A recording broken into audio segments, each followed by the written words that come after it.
kuko twazirikanye ivanjiri Yesu n'intumwa ze zimubwira ko abantu ari benshi kandi ntacyo babamarira, ariko arababwira ati mugende mubagaburire mwebwe ubwanyu. urumva nk'umukristo uri gutegura kuzajya gusenga ku cyumweru nko ku wa gatandatu agomba gufata umwanya akarusho. Ni icyumweru cya 18 gisanzwe umwaka mbangikane n'itariki 2 z'ukwezi kwa munani. Abakristo ba Paruwase ya Gahanga nkuko twabyiyemeje buri cyumweru tugomba kugira icyo dutahana giturutse mu masomo matagatifu. Ese uyu munsi abakristo batahanye iki?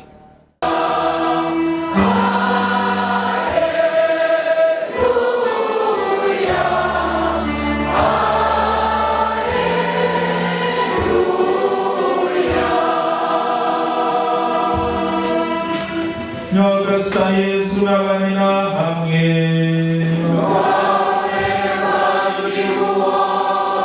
amagambo yo mu ivanjiri ntagatifu uko yanditswe na Matayo.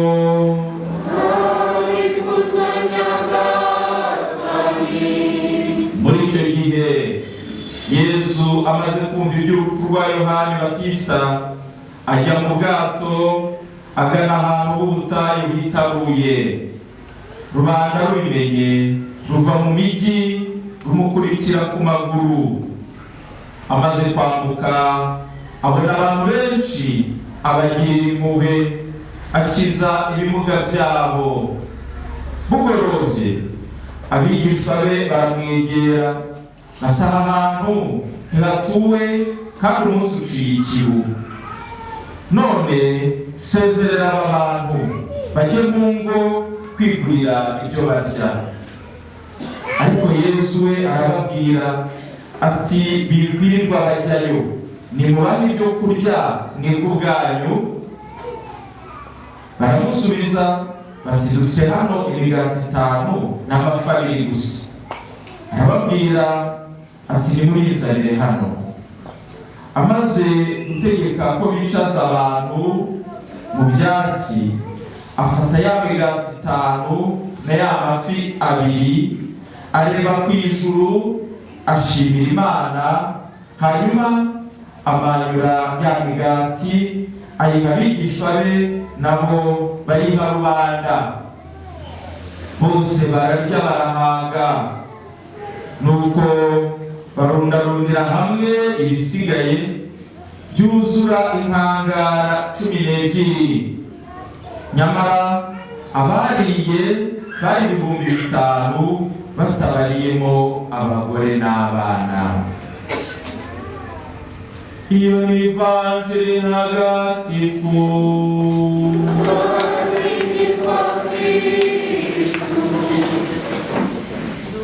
Nitwa Mujawayezu Chantal, ndi umukristo wa hano Gahanga, Paruwasi ni Gahanga. Nkaba ndi umusaveri.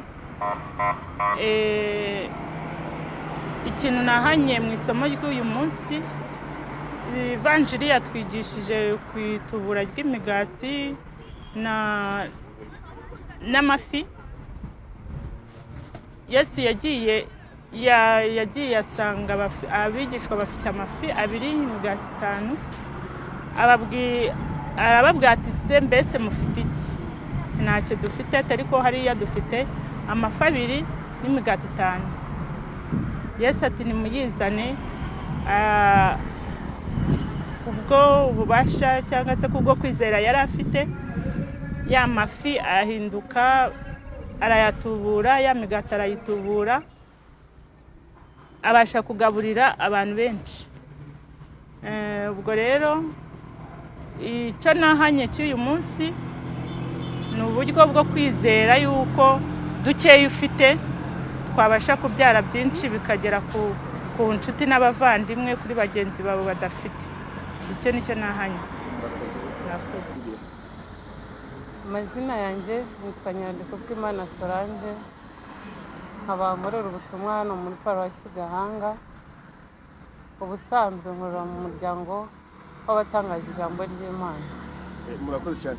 Ubundi akenshi iyo umukristo yitegura kwitagatifuza ku munsi wo ku cyumweru akwiye kwitwara gute, yitegura gute? Urumva nk'umukristo uri gutegura kuzajya gusenga ku cyumweru nko ku wa gatandatu agomba gufata umwanya akarusho ko amasomo baba bayashyize no kuri telefone, abafite fone nini cyangwa abafite bibiliya ukareba isomo bazasoma ejo ku cyumweru bakarisoma wumva hari ikintu uri kumvamo. Urugero nk'isomo basomye uyu munsi batwigishije ukuntu umuntu aza mu ngoro ya Nyagasani afite ukwizera byose birashoboka. Urumva nk'isomo badusomeye Ivanjiri batubwiye ukuntu Yezu yari ari mu butayu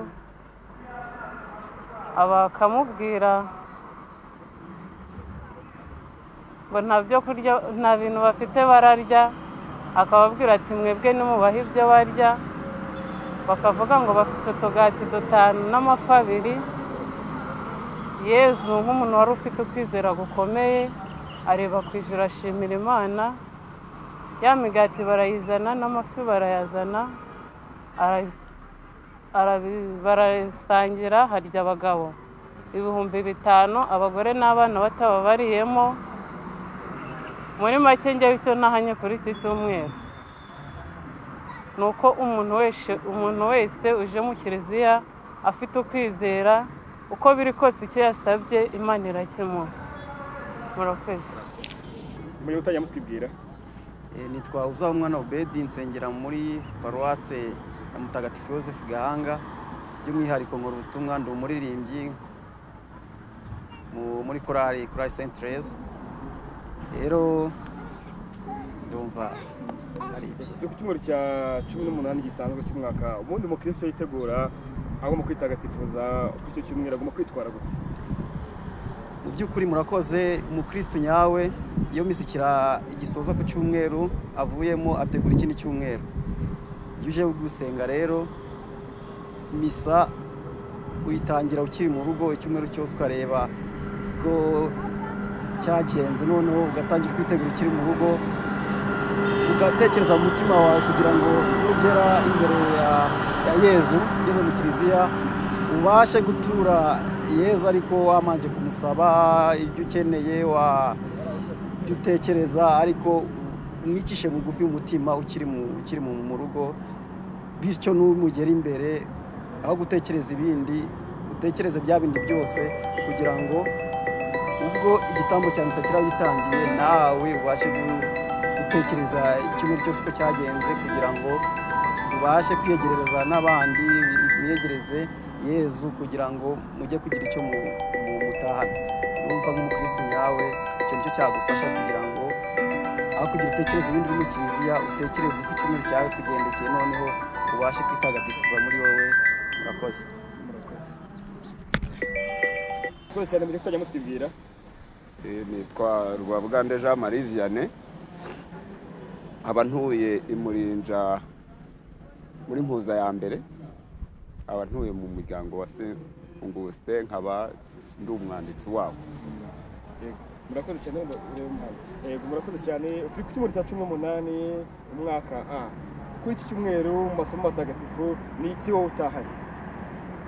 Iki cyumweru Evanjiri yatangiye tubwira yuko Yezu yabonye baje kumubwira yuko Yohani bamuciye umutwe, nyuma yaho akambuka akajya mu bwato akajya hakurya, noneho rero rubanda rukaza rumukurikiye, yabwira intumwa ze ati ese mufite iki?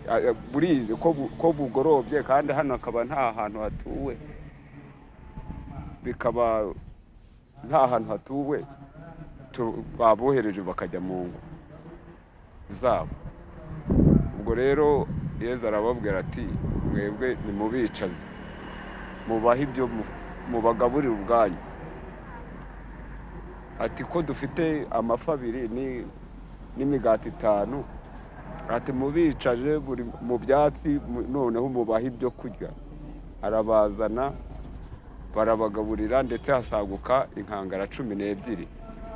bivuge ngo rero natwe ntabwo twakwihugiraho ubwacu kuko Yezu niwe uduha kandi akanatwigisha yuko twagaburira abandi, twaha n'abadafite mu ngo nk'uko batubwira wenda tuti mujye mugaburira, mufasha abakene, mufasha abana batiga, ufite ubushobozi abahe, yatangirira umwe.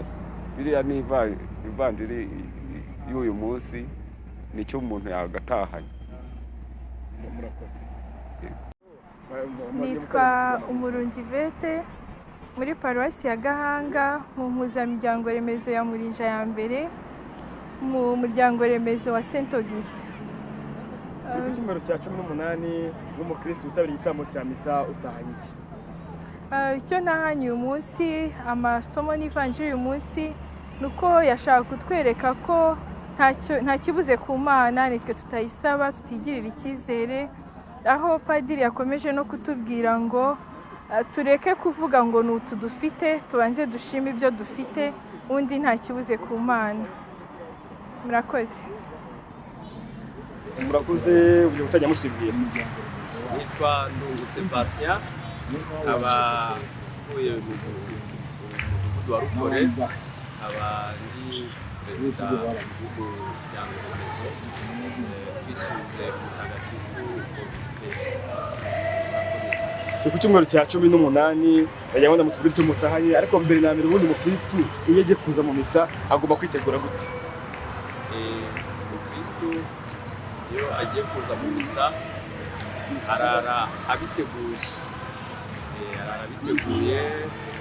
yaba afite umuryango, bakabana n'abana n'umudamu ko mu gitondo bari bujye mu misa.